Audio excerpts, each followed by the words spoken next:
Hello all, എല്ലാവർക്കും ഐപ്ലസിന്റെ പുതിയൊരു വീഡിയോയിലേക്ക് സ്വാഗതം.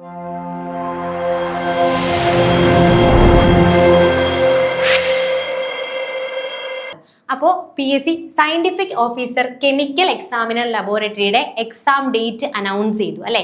ഈ വരുന്ന ഡിസംബർ 30-നാണ് എക്സാം വരുന്നത്. അപ്പോൾ നമ്മൾ എന്ത് ചെയ്തിരുന്നു, ഇതൊക്കെ നെക്സ്റ്റ് ഇയറിലേക്ക് പ്രതീക്ഷിച്ചിരുന്ന ഒരു എക്സാം ആയിരുന്നു ഇത്. അപ്പോൾ ധാരാളം സമയമൊക്കെ എടുത്ത് ഡീറ്റെയിൽഡ് ആയിട്ട് പഠിക്കാമെന്നൊക്കെ ആയിരുന്നു നമ്മൾ വിചാരിച്ചിരുന്നത് അല്ലെ. എന്നാൽ PSC വളരെ അപ്രതീക്ഷിതമായിട്ട് ഈ ഒരു എക്സാം ഡേറ്റ് അനൗൺസ് ചെയ്തിരിക്കുകയാണ്. അപ്പോൾ ഇന്ന് തൊട്ട് നമ്മൾ നോക്കുകയാണെങ്കിൽ ഏകദേശം 3 മാസമാണ് നമ്മുടെ മുന്നിലായിട്ട് ടൈം ഉള്ളത്. അപ്പോൾ കെമിസ്ട്രിയിലോ അല്ലെങ്കിൽ ബയോ കെമിസ്ട്രിയിലോ ഫോറൻസിക് സയൻസിലോ ഒക്കെ മാസ്റ്റേഴ്സ് ഡിഗ്രി ഉള്ളവരാണ് നിങ്ങളെങ്കിൽ നിങ്ങൾക്ക് നല്ലൊരു ഓപ്പർച്യൂണിറ്റിയാണ് ഈ വരുന്നത്. നമുക്കറിയാമല്ലേ PSC ഇപ്പോൾ ഡേ ടു ഡേ ഭയങ്കരമായിട്ട് കോമ്പറ്റീഷൻസ് കൂടി വരികയാണ്. അപ്പോൾ എന്താണ്, ഈ ഒരു 3 വിഭാഗം ആൾക്കാർക്ക് മാത്രമേ ഈ ഒരു എക്സാം എഴുതാനായിട്ട് സാധിക്കുകയുള്ളൂ. അപ്പോൾ അതുകൊണ്ട് തന്നെ നമ്മുടെ കോമ്പറ്റീഷൻസ് കുറച്ച് കുറവായിരിക്കും അല്ലേ. അതേപോലെ തന്നെ നമ്മുടെ സിലബസും വന്നിട്ടുണ്ട്. അപ്പൊ സിലബസ് ഒക്കെ നിങ്ങൾ ഇതിനോടകം കണ്ടു കാണും. അപ്പൊ നമുക്ക് റാങ്ക് ലിസ്റ്റിലേക്ക് എത്തുക എന്നത് ഒരു ഉദ്ദേശം നിങ്ങൾക്ക് ഉണ്ട് എങ്കിൽ ആദ്യം തന്നെ എന്ത് ചെയ്യുക, പ്രോപ്പർ ആയിട്ട് സിലബസ് മനസ്സിലാക്കി പഠിക്കാനായിട്ട് ശ്രമിക്കുക. നമ്മുടെ ഈ സിലബസ് നോക്കുമ്പോൾ നിങ്ങൾക്ക് അറിയാലേ, ഇതിൽ 3 പാർട്ടുകളുണ്ട്. അതായത് കെമിസ്ട്രി, ബയോ കെമിസ്ട്രി, അതുപോലെ തന്നെ ഫോറൻസിക് സയൻസ്. ഇങ്ങനെ 3 പാർട്ടുകളായിട്ടാണ് നമ്മുടെ ഈ ഒരു സിലബസ് കാണുന്നത്. അതിൽ കെമിസ്ട്രിയിൽ നിന്ന് 30 മാർക്ക്, ബയോ കെമിസ്ട്രിയിൽ നിന്ന് 30 മാർക്ക്, ദെൻ ബാക്കിയുള്ള 40 മാർക്ക് എന്ന് പറയുന്നത് ഫോറൻസിക് സയൻസിൽ നിന്നാണ്. അങ്ങനെയാണ് നമ്മുടെ സിലബസ് മെയിൻ ആയിട്ട് ഡിവൈഡ് ചെയ്തിരിക്കുന്നത്. അപ്പോൾ നമ്മുടെ ഐപ്ലസിൽ ഇതിനായിട്ടുള്ള കോച്ചിങ്ങുകളും കാര്യങ്ങളും ആരംഭിച്ചു തുടങ്ങിയിട്ടുണ്ട്. അപ്പോൾ നമ്മൾ എന്താണ് ചെയ്യേണ്ടതെന്ന് വെച്ച് കഴിഞ്ഞാൽ, ഐപ്ലസിനോടൊപ്പം നിങ്ങൾ വർക്ക് ചെയ്യുകയാണെങ്കിൽ നിങ്ങൾക്ക് ഉറപ്പായിട്ടും എന്ത് ചെയ്യാൻ പറ്റും, ആദ്യത്തെ റാങ്കിനുള്ളിൽ തന്നെ എത്താനായിട്ട് സാധിക്കും. നമ്മുടെ ഭാഗത്തു നിന്ന് നിങ്ങൾക്ക് ഏറ്റവും ഉറപ്പ് തരുന്ന ഒരു കാര്യം എന്ന് പറയുന്നത്, എക്സാമിന് മുമ്പായിട്ട് മാക്സിമം നമ്പർ ഓഫ് ക്വസ്റ്റ്യൻസ് നിങ്ങളെ കൊണ്ട് ചെയ്യിപ്പിക്കുകയും അതേപോലെ തന്നെ സിലബസ് ഫുള്ളായിട്ട് കവർ ചെയ്യുകയും നമ്മൾ ചെയ്യുന്നതാണ്. അപ്പൊ നമുക്ക് സിലബസ് ജസ്റ്റ് ഒന്ന് നോക്കാം. സോ ഫസ്റ്റ് തന്നെ നമുക്കറിയാം ബയോ കെമിസ്ട്രി ആണ് അല്ലെ. അപ്പൊ ബയോ കെമിസ്ട്രി പഠിച്ചവർക്ക് പറ്റുന്ന രീതിയിലുള്ള, അല്ലെങ്കിൽ ബയോ കെമിസ്ട്രിയിൽ ഒരുപാട് ഡെപ്തിലോട്ടൊന്നും പോയിട്ടില്ല, കെമിസ്ട്രി പഠിച്ചവർക്കും ഫോറൻസിക് സയൻസ് പഠിച്ചവർക്കും ഒക്കെ പഠിക്കാൻ പറ്റിയ രീതിയിലുള്ള ബയോ കെമിസ്ട്രി മാത്രമാണ് നമ്മുടെ സിലബസിൽ ഉൾപ്പെടുത്തിയിട്ടുള്ളത്. 4 യൂണിറ്റുകളാണ് ബയോ കെമിസ്ട്രിക്ക് ഉള്ളത്. അതിൽ ഫസ്റ്റ് യൂണിറ്റിൽ നിന്ന് നമുക്ക് 7 മാർക്ക് അല്ലെ, ടോട്ടൽ 13 മാർക്കാണ്. അതിൽ ആദ്യത്തെ യൂണിറ്റിൽ നിന്ന് 7 മാർക്കിനാണ് ക്വസ്റ്റ്യൻസ് വരുന്നത് എന്ന് പറഞ്ഞിട്ടുണ്ട്. അപ്പൊ ഫസ്റ്റ് യൂണിറ്റ് എന്ന് പറയുമ്പോൾ വളരെ ബേസിക് ആയിട്ടുള്ള ബയോ കെമിസ്ട്രി ആണ് അല്ലെ. നമ്മൾ എല്ലാത്തിലും പഠിക്കുന്ന സെയിം ആയിട്ടുള്ള സംഭവങ്ങൾ തന്നെയേ ഉള്ളൂ. അതായത് നമ്മുടെ ബേസിക് ആയിട്ടുള്ള ബയോമോളിക്യൂൾസ് ഉണ്ട് അല്ലെ, പ്രോട്ടീൻ, കാർബോഹൈഡ്രേറ്റ്, ന്യൂക്ലിക് ആസിഡ്സ്, ഇവയുടെയൊക്കെ എന്താണ് സ്ട്രക്ചർ എങ്ങനെയാണ്, ബേസിക് സ്ട്രക്ചർ എങ്ങനെയാണ്, അവയുടെ ഫങ്ഷൻസ് എങ്ങനെയാണ്, അല്ലെങ്കിൽ അവയ്ക്ക് എക്സാമ്പിൾസ് ഏതൊക്കെയാണ്, ആ രീതിയിലാണ് പഠിക്കേണ്ടത്. അതുപോലെ തന്നെ പ്രോട്ടീന്റെ ഡീനേച്ചുറേഷൻ അല്ലെ, ന്യൂക്ലിക് ആസിഡ്സിന്റെ ഡീനേച്ചുറേഷൻ, ഇവയൊക്കെ എങ്ങനെയാണ്, അതിന്റെ ആ ഒരു സ്ട്രക്ചർ അല്ലെ. ഡീനേച്ചുറേഷൻ എന്ന് പറയുമ്പോൾ നമുക്കറിയാം എന്താ, നേറ്റീവ് സ്ട്രക്ചർ നഷ്ടപ്പെടുന്ന ആ ഒരു അവസ്ഥയാണ്. അപ്പൊ അതെങ്ങനെയാണ് എന്നൊക്കെയുള്ളത്. അതുപോലെ തന്നെ നെക്സ്റ്റ് എന്ന് പറയുന്നത് ബയോ കെമിസ്ട്രിയിൽ വന്നിട്ടുണ്ട് എന്നേ ഉള്ളൂ, നമ്മുടെ എല്ലാ ടോപ്പിക്കുകളിലും ഉൾപ്പെടുത്താവുന്നതാണ് എന്തെന്ന് പറയുന്നത് മൈക്രോസ്കോപ്പി അല്ലെ. അതിൽ ടൈപ്പ് ഓഫ് മൈക്രോസ്കോപ്പ് വളരെയധികം ഇമ്പോർട്ടന്റ് ആണ്. നമ്മൾ നന്നായിട്ട് തന്നെ നോക്കാൻ ശ്രമിക്കുക. കാരണം എന്താണ്, നമ്മൾ പ്രീവിയസ് PSCയുടെ പാറ്റേൺസ് ഒക്കെ നോക്കുമ്പോൾ അവിടെ മൈക്രോസ്കോപ്പുകളിൽ നിന്ന് എന്ത് ചെയ്തിട്ടുണ്ട്, ധാരാളം ക്വസ്റ്റ്യൻസുകളും മറ്റും ചോദിച്ചിട്ടുണ്ട്. അതുപോലെ തന്നെ ഇലക്ട്രോഫോറോസിസ്, പ്ലോട്ടിംഗ് ടെക്നിക്ക്, PCR, ഇതൊക്കെ വളരെ കോമൺ ആയിട്ട് എല്ലാ PSCക്കും ചോദിക്കുന്ന ക്വസ്റ്റ്യൻസ് ആണ് അല്ലെ. അപ്പൊ നമ്മൾ ചെയ്യേണ്ടതെന്ന് പറഞ്ഞു കഴിഞ്ഞാൽ, എപ്പോഴും ഒരു ഭാഗം പഠിച്ചു കഴിഞ്ഞിട്ട്, അതായത് നമുക്കിനി കുറച്ച് ദിവസങ്ങളേ ഉള്ളൂ, അതായത് 30 ദിവസങ്ങളുള്ളൂ. ഈ 30 ദിവസം വളരെ നല്ലൊരു സ്റ്റഡി പ്ലാനോടുകൂടി പോയെങ്കിൽ നമുക്ക് എന്ത് ചെയ്യാൻ പറ്റും, ഈ സിലബസ് കൃത്യമായിട്ട് കവർ ചെയ്യാനായിട്ട് സാധിക്കും. അപ്പൊ നിങ്ങൾ ചെയ്യേണ്ടത് ഇതാണ്, ഈ സിലബസിൽ നമ്മളിപ്പോൾ എന്ത് ചെയ്യുന്നു, ഈ ഒരു ടോപ്പിക്സ് ഒക്കെ പഠിച്ചതിന് ശേഷം മാക്സിമം പ്രീവിയസ് ക്വസ്റ്റ്യൻസ് വർക്ക്ഔട്ട് ചെയ്യുക. ഈ ഒരു എക്സാമിന്റെ മാത്രമല്ല, അപ്പൊ നമുക്കറിയാം സയന്റിഫിക് ഓഫീസർ എന്ന് പറയുന്ന വിവിധമായിട്ടുള്ള അല്ലെ, സയന്റിഫിക് ഓഫീസർ കെമിസ്ട്രി വിളിച്ചിട്ടുണ്ടായിരുന്നു, സയന്റിഫിക് ഓഫീസർ ബയോളജി ഉണ്ട്. അപ്പൊ അതിലൊക്കെ എന്തുണ്ട്, സിമിലർ ആയിട്ടുള്ള എക്സാംസുകളാണ്. അപ്പൊ അതിലൊക്കെ ഈ സിമിലർ ടോപ്പിക്കുകൾ വരുന്നുണ്ട്. അപ്പൊ അതിൽ നിന്നൊക്കെയുള്ള മാക്സിമം ക്വസ്റ്റ്യൻസുകൾ വർക്ക്ഔട്ട് ചെയ്യാനായിട്ട് ശ്രമിക്കുക. കാരണം നമ്മൾ പഠിക്കുന്നതിനോടൊപ്പം തന്നെ ക്വസ്റ്റ്യൻസ് കൂടി വർക്ക്ഔട്ട് ചെയ്ത് പോവുകയാണെങ്കിൽ നമുക്ക് നല്ലൊരു റിസൾട്ട് കിട്ടാനായിട്ട് സഹായിക്കും. മൊഡ്യൂൾ 2ഉം ഇതുപോലെ തന്നെ 7 മാർക്കാണ്. മൊഡ്യൂൾ 2 വളരെ സിമ്പിൾ ആയിട്ടുള്ള ഒരു ജനറൽ മൊഡ്യൂൾ ആണ് അല്ലെ. അവിടെ നമുക്ക് വലിയ സംഭവങ്ങൾ ഒന്നും തന്നെ പഠിക്കാനില്ല. അതായത് നമുക്ക് എന്താണ്, ന്യൂട്രീഷണൽ ആസ്പെക്ട്സ് ആണ്, കാർബോഹൈഡ്രേറ്റ്, ലിപ്പിഡ്, ഇവയുടെയൊക്കെ ന്യൂട്രീഷണൽ ആസ്പെക്ട്സ് എന്തൊക്കെയാണ്, അതുപോലെ തന്നെ എന്താണ് അല്ലെ, ഇവർക്കൊക്കെ ഒരു എന്താണ് അഭാവത്തിൽ ഉണ്ടാവുന്ന ഡിസീസുകൾ, ഡെഫിഷ്യൻസി ഡിസോർഡേഴ്സ് ഏതൊക്കെയാണ് എന്നുള്ള കാര്യങ്ങളൊക്കെയാണ് നമുക്ക് ഈ ഒരു മൊഡ്യൂളിൽ 2ൽ പഠിക്കാനുള്ളത്. അതോടൊപ്പം തന്നെ നമുക്ക് ലിവറിന്റെ ഡിസീസുകൾ എന്താണ്, ലിവറിന്റെ ഫങ്ഷൻസ് എന്തൊക്കെയാണ്, ഹീമോഗ്ലോബിൻ എന്താണ്, ബ്ലഡിലെ കണ്ടന്റ് എന്താണ്, അങ്ങനെയുള്ള എല്ലാവർക്കും അറിയാവുന്ന ആന്റിബയോട്ടിക്സുകൾ, അങ്ങനെയുള്ള ജനറൽ ടോപ്പിക്കാണ് പഠിക്കാനായിട്ടുള്ളത്. പിന്നെ വരുന്നതാണ് നമ്മുടെ മൊഡ്യൂൾ 3. മൊഡ്യൂൾ 3 നമ്മൾ മെറ്റബോളിസം അല്ലെ, കുറച്ചധികം അവിടെയാണ് നമ്മൾ ഒരു പ്യുവർ ബയോകെമിസ്ട്രി കുറച്ചെങ്കിലും ഉൾപ്പെടുത്തിയിട്ടുള്ള ഒരു ഭാഗമാണ് നമ്മുടെ മൊഡ്യൂൾ 3 എന്ന് പറയുന്നത്.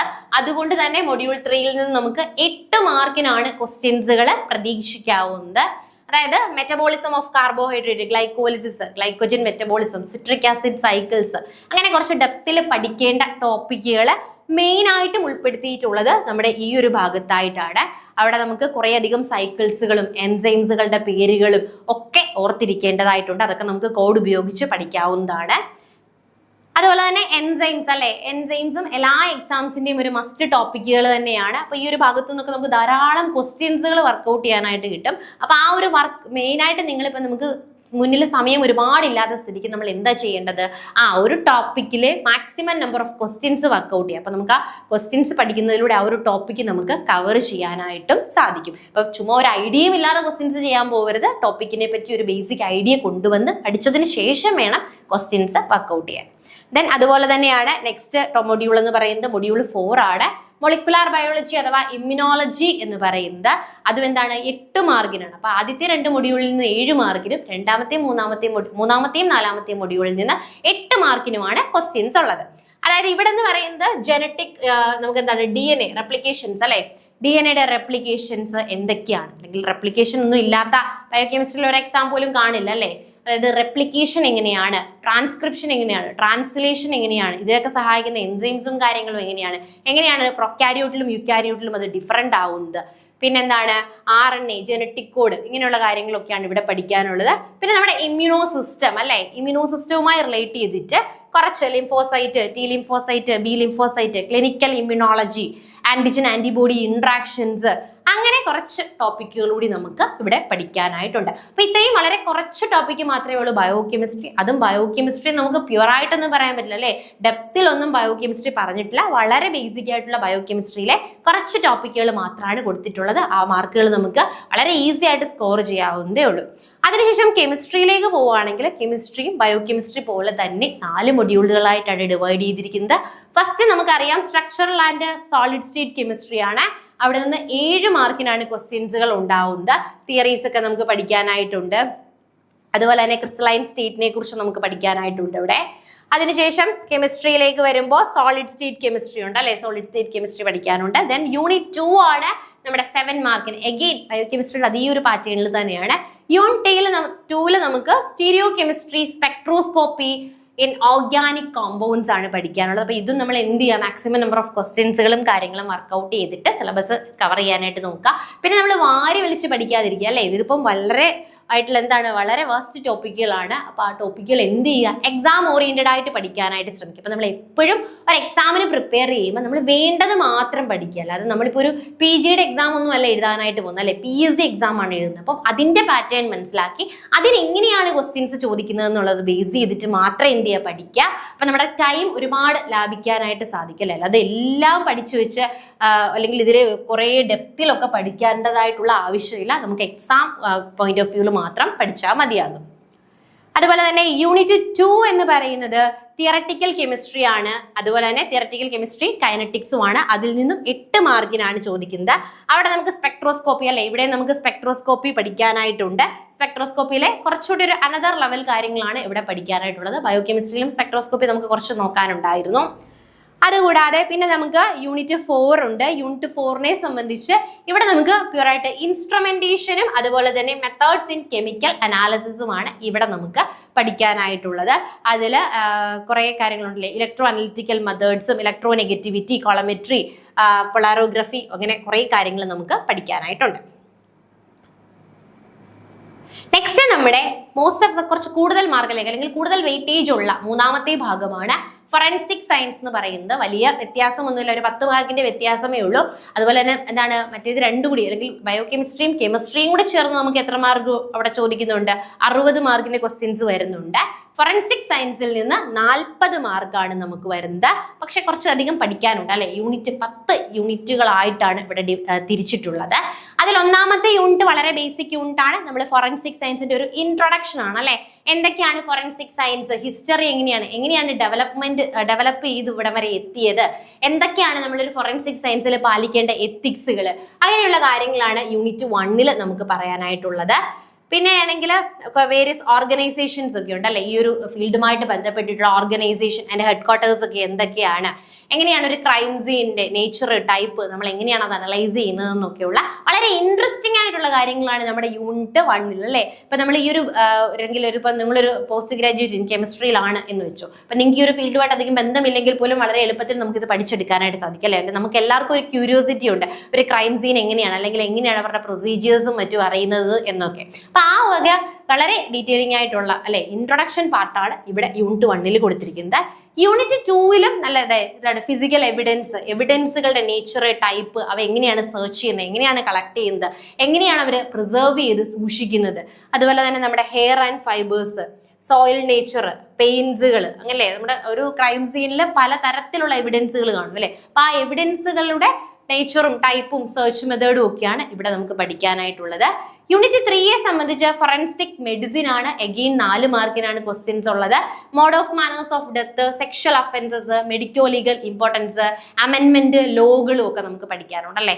മെയിൻ ആയിട്ടുള്ള ലോസുകളുടെ വർഷങ്ങളും അമെൻമെന്റുകളും ഒക്കെയാണ് പഠിക്കാനുള്ളത്. പിന്നെ postmortem changes, estimation of time, അതെല്ലാം എന്താണ് പ്രൊസീജിയേഴ്സിന് അണ്ടറിൽ വരുന്നതാണ്. ഇവരുടെ ഒരു മെയിൻ പ്രോട്ടോകോൾസ് ആൻഡ് പ്രൊസീജിയേഴ്സിൽ അണ്ടറിൽ വരുന്ന കുറച്ച് കാര്യങ്ങളാണ് ഫോറൻസിക് മെഡിസിനിൽ നമുക്ക് പഠിക്കാനായിട്ടുള്ളത്. ദെൻ നമ്മൾ നോക്കുകയാണെങ്കിൽ യൂണിറ്റ് 4 ഇവിടെ ഇഞ്ചുറീസ്, വൂണ്ട്, അതിന്റെ ടൈപ്പ് അല്ലെ. ഒരു കേസ് നടക്കുമ്പോൾ അവിടെ ഉണ്ടാവുന്ന ഇഞ്ചുറീസ് ഒക്കെ നോക്കിയിട്ട് നമുക്ക് മനസ്സിലാവും അല്ലെ. മൂർച്ചയുള്ള ആയുധം കൊണ്ടാണോ, അല്ലെങ്കിൽ ഏത് ടൈപ്പ് ഓഫ് ഇഞ്ചുറി, വീണ് സ്വന്തമായിട്ട് അല്ലെ തല ഇടിച്ചു വീണതാണോ, അല്ലെങ്കിൽ എന്തെങ്കിലും ആയുധം കൊണ്ട് പരിക്കേൽപ്പിച്ചതാണോ, അപ്പൊ ആ type of wound, type of ക്ലാസിഫിക്കേഷന്, അതിന്റെ ഇമ്പോർട്ടൻസ്, ഇങ്ങനെയൊക്കെയുള്ള കാര്യങ്ങളാണ് ഈ ഒരു മൊഡ്യൂളിൽ പറയുന്നത്. ദെൻ മൊഡ്യൂൾ 4 എന്ന് പറയുന്നത് എന്താണ്, ടോക്സിക്കോളജി ആണ് അല്ലെ. ടോക്സിക്കോളജി എന്ന് പറയുമ്പോൾ അതിൽ മെയിൻ ആയിട്ട് ethyl alcohol, biological fluids and എന്താണ് ബ്രെത്ത്, പ്ലാന്റിന്റെ poisons, active principles and mode of actions, metabolism and chemical examination of ഡ്രഗുകൾ. അപ്പം ആ ഒരു പോയിസൺസ് റിലേറ്റഡ് ഉണ്ടല്ലോ, പ്ലാന്റ് പോയിസൺസോ അല്ലെങ്കിൽ അങ്ങനെ അല്ലാത്ത പോയിസൺസ് റിലേറ്റഡ് ആയിട്ടുള്ള ഒരു കാര്യങ്ങളാണ്, ഡ്രഗ് റിലേറ്റഡ് ആയിട്ടുള്ള ഒരു കാര്യമാണ് നമ്മുടെ ടോക്സിക്കോളജിയിലുള്ളത്.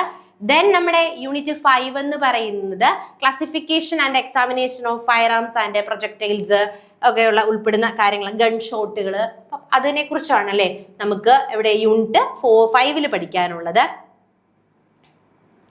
ദെൻ യൂണിറ്റ് 5 ഒക്കെ നമുക്ക് കുറച്ച് സമയം എടുത്ത് പഠിച്ചു കഴിഞ്ഞാൽ നമുക്ക് കിട്ടുന്ന ടോപ്പിക്കുകളുണ്ട് അല്ലേ.